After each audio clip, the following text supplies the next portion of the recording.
Today on the show, what is green building? I was amazed when I first saw a garden instead of an ordinary rooftop. What kind of air does Moscow breathe? All big cities have the same problem.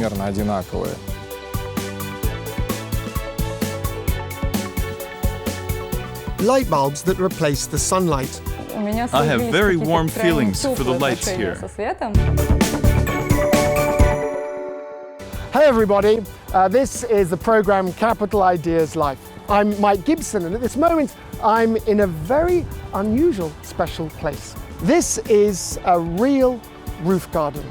Beneath our feet is an entire office complex. At this moment people are busy at their desks working, but if they were to come up here, they'd soon forget that they're in the middle of a vast megapolis. The idea of green roofs is not a recent one. It is enough to recall ancient Babylon with its famous hanging gardens. Today, developers in Chicago, London, Singapore, Germany and Canada have been transforming ordinary grey rooftops into oases for quite some time now. They do this not merely for the sake of beauty, recreation or entertainment. Green roofs are a powerful tool in the fight against global warming. Plants purify the air, and many birds and insects make their homes there. Moscow also has its own green microcosm created 12 meters above the street level. What is interesting about this garden is that the plants there do not require any special care. What is the idea behind this remarkable garden? With me today I have the garden's creator, Ilya Molchalov, and he's going to explain to us the remarkable things he did to create this space. Ilya. Добрый день. Great, good to meet you, welcome. Good afternoon. Welcome to our green roof. How difficult is it to grow a roof like this? Actually, it's not that difficult at all. You just need to know how to do it. You're familiar with the term know-how. Sure, okay. And knowing how to do it means complying with certain technological and engineering requirements. And of course, taking into account the specific biology of the plants. This means that not every plant can be grown on a roof like this. Did you have any examples to focus on when creating this roof? Yes, I first got inspired by the idea of green roofs back in 2003. After visiting Chicago and meeting Mayor Richard Daley, I was amazed when I first saw a garden instead of just an ordinary roof. A real green garden up on the roof of the Chicago Mayor's office. And what are the benefits of places like this? There are many. First of all, there are the environmental benefits. It's about making your city a healthy environment. And the presence of a large number of plants can save a city from pollution. I noticed some beautiful birdhouses over there.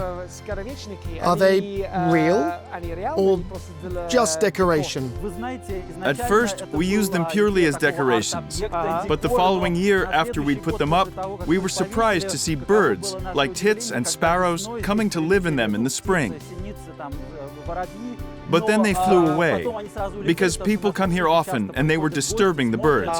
So the birds and our guests just didn't get along. Are green roofs expensive? It seems that they require a lot of money and work. We built this roof 10 years ago, so it's been here for 10 years now, with little to no maintenance. It's what they call zero maintenance. This garden requires practically no maintenance.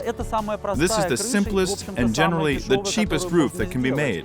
And in addition to the environmental benefits, it also provides economic ones. It doesn't require any repairs. And the offices in the building are spending much less money on heating and air conditioning. This roof is like a blanket that covers the building and keeps it warm. The same goes for cooling. If you look at this roof from an economic point of view, at the post-construction stage of the building's life cycle, according to the modern building life cycle theory, this roof is quite cost-effective. Roofs like this one have started to appear all across Moscow. There aren't many yet, but they do exist. Zaryadye Park is essentially one big roof over an underground parking lot. And there are some small green roofs here and there in the Apothecary Garden, It's a famous botanical garden. A lot of projects like this are being launched right now, and at the moment we're preparing a major federal standard on green roofs. It'll facilitate the development of the green building industry.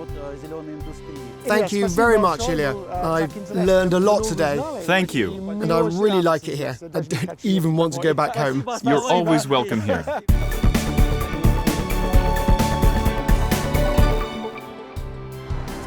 The bigger the city, the bigger the issues that need resolving. And one of the most important issues is the environment.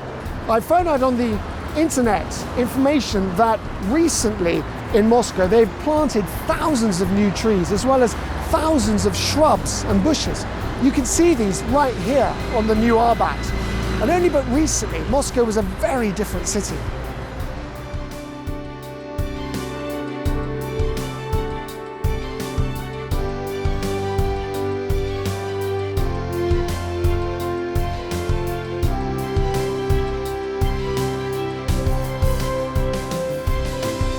Anton Olegovich, hello. Today, Moscow officials are trying to make the city cleaner and more comfortable. It's hard not to notice that. Please tell us about the recent changes in the field of environmental protection over the last year in Moscow. If we look at the state of the local environment over the past 9 years, then perhaps our most important achievement has been the reduction of harmful emissions from vehicles. This is a major problem for Moscow. 90% of all emissions come from cars. Thanks to some important changes in the transportation policy, housing and utility services, as well as the urban infrastructure as a whole, we were able to reduce car emissions by 20%, taking it down from 1 million tons in 2010 to 780,000 in 2018. What's Moscow's place in environmental ratings compared to other large cities? Moscow now ranks first in international ratings in terms of the amount of greenery. Over 50% of old Moscow's total area is occupied by parks, public gardens, and boulevards. We have lots of green space here and some industrial areas that are currently being reconstructed. We expect that by the year 2030, the number of parks will greatly rise thanks to those reconstruction projects. The air pollution level is being monitored daily in Moscow. What is the capital city doing about this now? Back in 2005, we visited London. We saw the system that our colleagues there are using, and we liked it very much. So we used that as a model, the London system, and we improved it. I believe that today our system is one of the most advanced systems among all the megacities of the world. We receive data in real time, and we have fixed monitoring stations. Those are so-called air pollution hotspots, and we're constantly monitoring them. We had a ride on one of those monitoring vehicles, and we had a chance to learn what kind of air Moscow breathes. Let's take a look.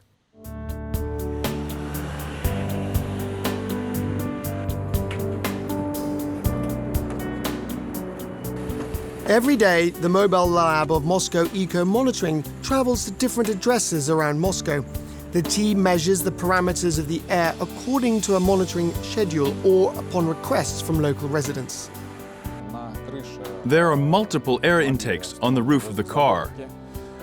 They collect air samples and feed them to measuring devices. Each device is designed to detect a specific substance. It analyzes an air sample to determine the concentration of that very substance. Collecting air samples and taking measurements using those high-precision instruments requires only 20 minutes. We can see the measured concentrations here. The maximum allowable concentration for carbon dioxide is 1 milligram. As you can see, the measured concentration is 0.15 milligram. That's a pretty low level. The allowable concentration for the well-known pollutant hydrogen sulfide is 8/1000ths. The measured concentration is 0.0002. That's quite low as well. So, all these parameters are currently within the limits. If we summarize all these measurements, we can say that all the parameters at this measuring point are well within allowable limits. It's normal for the current weather conditions. The general pollution level in the city is low, since the air in the city is being purified by the rains and continuously renewed. You can learn about the air quality in Moscow on the MOS Eco Monitoring website. Its pollution data is updated in real time and available 24/7. Data for the site is gathered from 52 stationary labs, which are continuously monitoring air pollution levels. All major cities around the world have systems similar to the one we have here in Moscow. The preferred solution is automatic measurement systems. We also annually perform a comparative analysis for Moscow and other major cities around the globe. To sum it up, we can say that all major cities have pretty much the same pollution problem. The primary source of pollution in every city is motor vehicles. More than 12 million people live in Moscow today. They drive more than 5 million cars. Just imagine how much exhaust is released into the atmosphere every day. Yet, if we are to believe the statistics, the air quality in Moscow is actually improving. This is largely due to the fact that the city has banned the entry of cars with old engines that burn non-eco-friendly gasoline or diesel fuel. Additionally, the Moscow transport authorities have started to replace conventional buses with electric ones, so the air in Moscow is about to become even cleaner. Good environmental conditions require not simply clean air. In 2018, Moscow officials launched the program called My Street. Could you tell us more about it?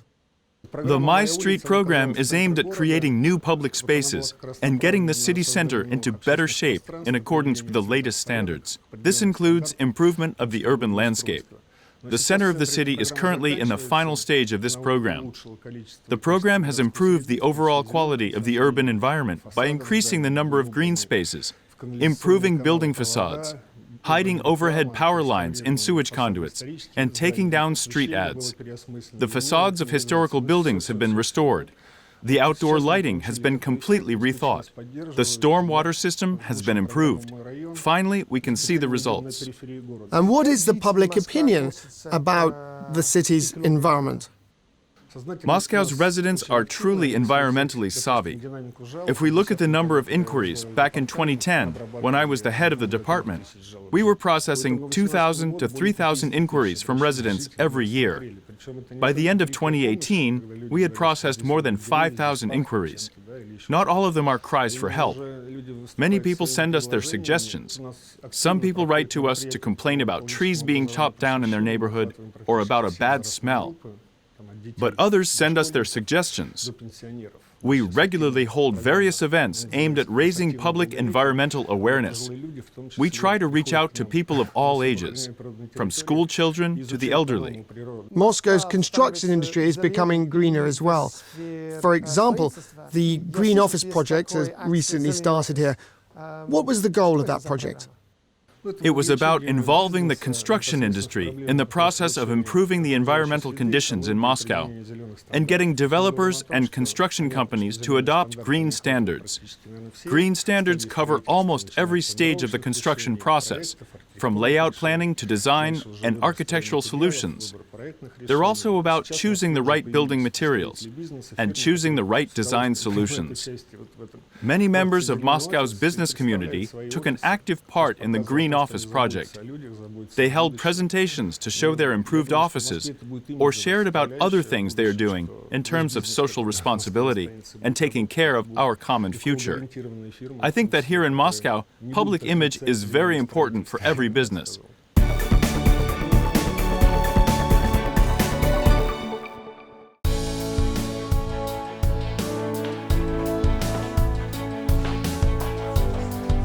This small building in Philly Park was constructed as an experiment.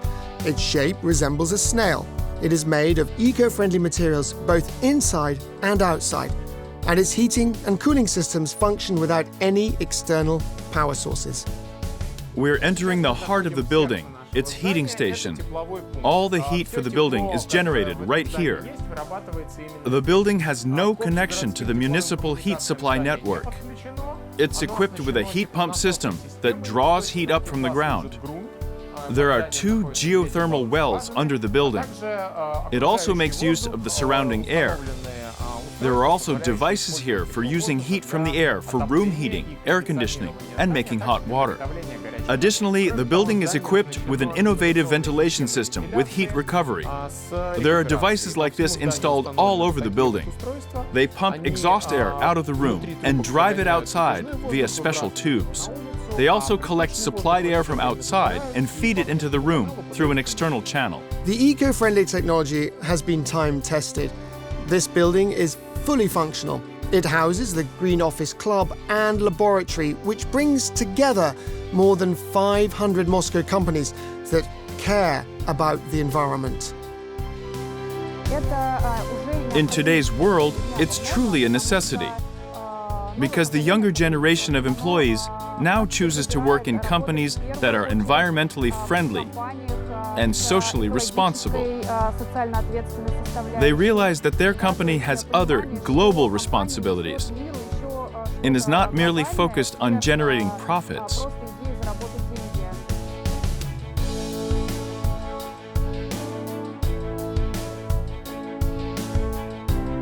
This huge business center in the center of Moscow has also been built to green standards. Green Office is primarily about technologies. This building features advanced utility systems which allow conserving natural resources. In terms of power savings, it has numerous motion detectors. The lights go on only in specific areas and only when needed. Of course, saving resources is also about water, and the bathrooms here are also full of sensors. In 2013, this business center was awarded multiple international quality certificates. The most significant of them, the British BREEAM, is the most well-regarded in terms of green building certifications. There are two generally recognized certification systems, LEED and BREEAM. We chose BREEAM because it evaluates and certifies not simply the technological solutions in a building, but also the way its surrounding territory is utilized. All the additional solutions implemented in a building other than the technological variety. Everything that has been done to make a building more comfortable for employees. Green buildings do not harm the environment. Buildings constructed to green standards also need to provide a healthy environment for the people inside them. One of the main features of every green building is that of special lighting. Light can affect people's moods as well as their productivity. There is a company in Moscow that develops light bulbs that help people feel better.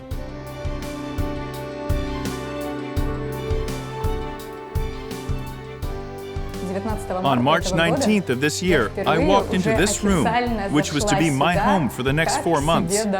The first issue was getting in through the hatch.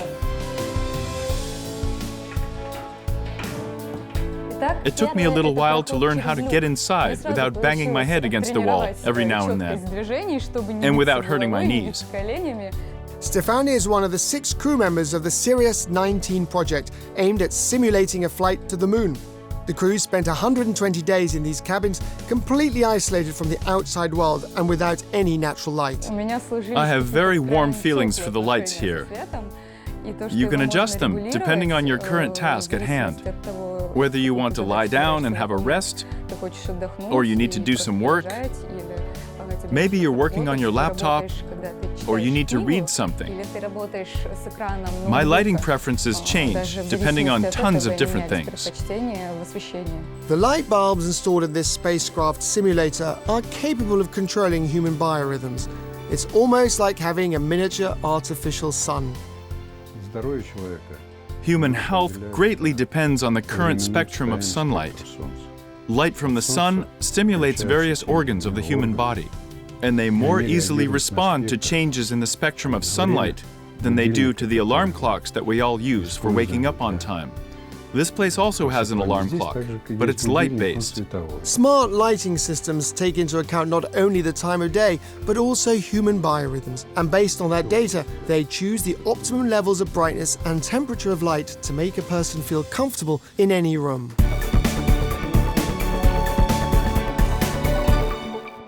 Today in Moscow, there are more than 100 green building projects.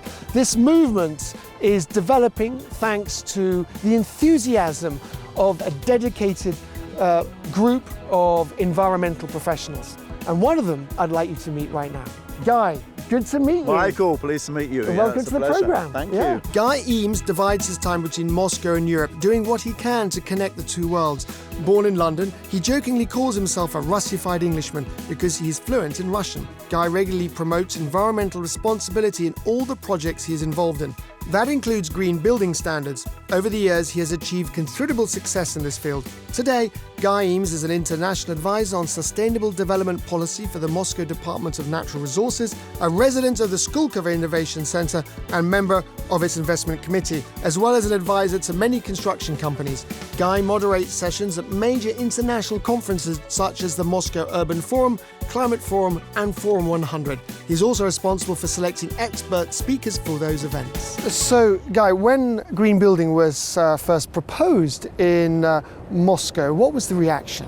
Well, the reaction was just laughter. Everybody thought it's hilarious. They said there were 100 reasons why green building is not going to work in Russia. There are all these myths. So either Russia's the biggest country in the world, therefore for some reason it won't work, or because of the climate, or because of Russia having such cheap energy and being an energy superpower, or because of the Russian mentality, because green building is a sort of long-term thing. And what's changed since then?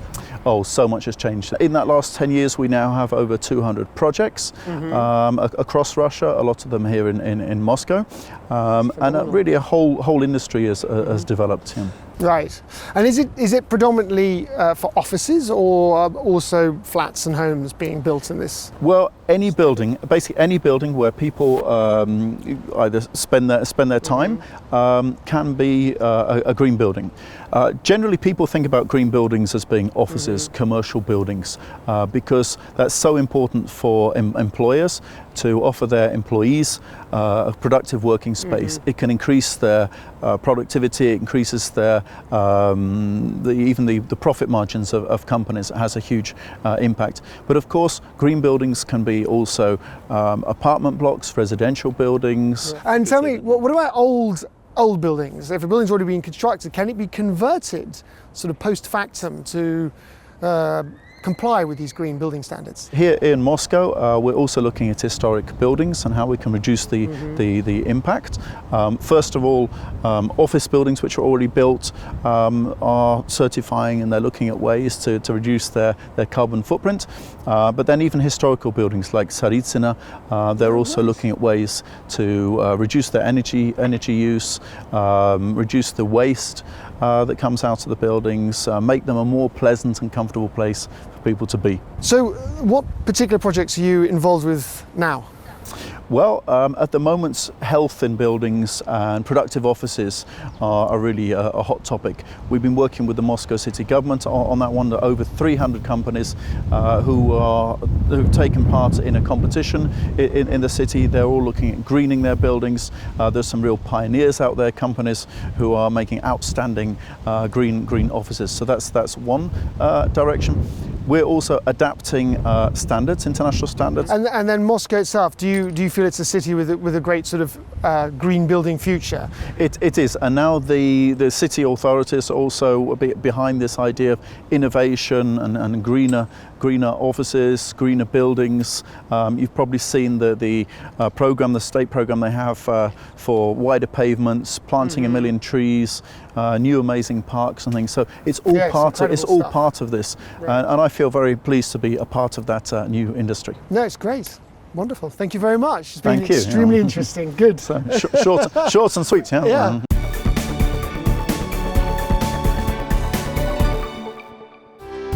A few years ago, Moscow officials launched a greening program. As part of that program, hundreds of new trees and bushes appeared along streets including Tverskaya, the Garden Ring and the Boulevard Ring.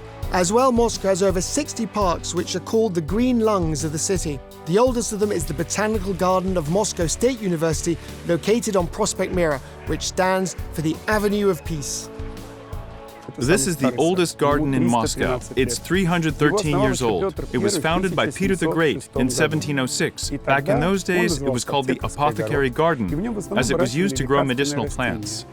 It's not just the oldest park in Moscow, it's also the most popular one. According to Instagram, the Apothecary Garden ranks first among the world's botanical gardens by number of subscribers. Its account has more than 300,000 followers. Thanks to that, the apothecary garden remains quite popular, even during the less interesting times of the year for a botanical garden. Our garden welcomes about 500,000 people every year. The staff attributes this incredible popularity to the fact that, in their work, they go well beyond botany and biology. The Apothecary Garden often hosts exhibitions, festivals and concerts. People come here to see and take selfies in front of rare plants and flowers. According to many of Moscow's residents, the Botanical Garden is one of the coziest parks in all of Moscow. So that's all for today's programme of Capital Ideas Life. I'm Michael Gibson. See you in the next programme. Bye.